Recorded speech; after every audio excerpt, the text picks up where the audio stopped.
Well, good morning. I may have stated this a few times in the Date Your Wife video, but I go to movies often. It's one of my favorite things to do is go on a date with my wife. And go eat somewhere nice and go to a movie. So, here's my review of Rogue One. I was a little late to see it. I didn't see it right as it came out, which is odd for me. But finally I got to see it. Just beware here, there's no spoilers or anything. I'm just a normal guy, saw a movie that I thought would be pretty good, and it was. It was absolutely wonderful. In fact, I was actually really disappointed with the, I think it's the episode 7, that I thought it was cheesy, it was corny. And all they're doing is starting up Star Wars for a new generation. I don't blame them. They're trying to sell tickets and make money. But Rogue One was genuinely true to the story. It takes place before Episode 4, the very first Star Wars, and it ties right into it at the very end. It's wonderful. The characters are great. I'm not a big Star Wars nerd where I'm analyzing every single sequence and was this person related to that person and why wasn't this alien in it? I don't care. Just don't care. Was it a good movie? Yes, it was a great movie. Did I enjoy the characters? Yes. Was the story great? Yes. Did they do a good job at tying into the original? Oh, yes.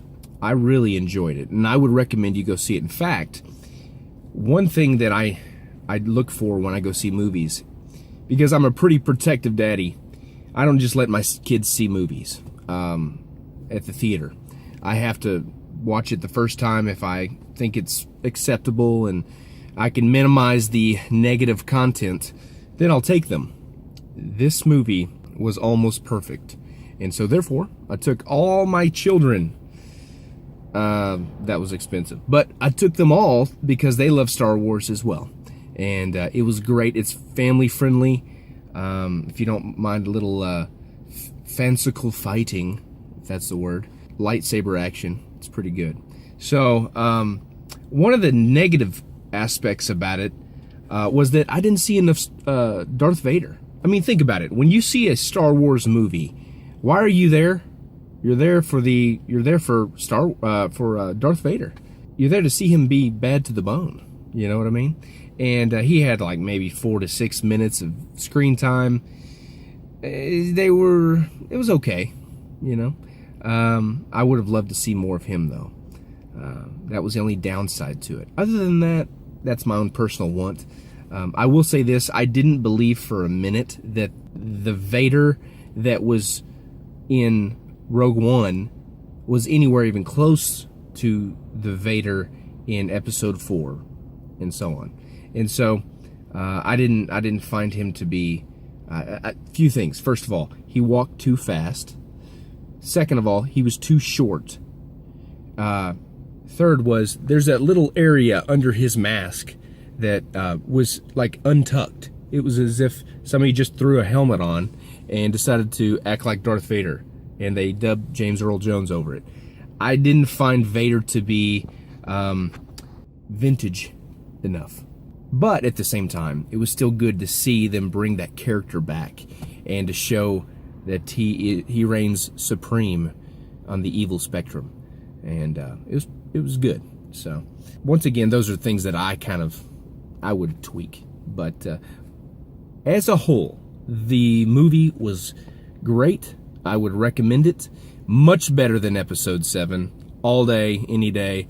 And I know they'll say, well, you're not a real Star Wars fan. You know what? It's not what I pride myself on in life.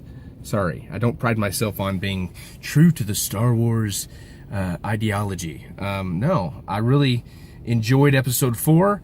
I was sure hoping that they would stay true to Episode 4 and how it begins, because this is kind of a prequel to that. And it was. I enjoyed it. So, with that said, go see it.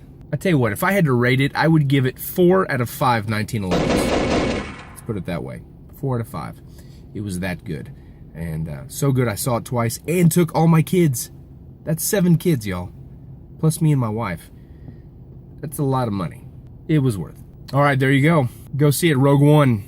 It was a great movie. This is my review, and y'all have a happy new year.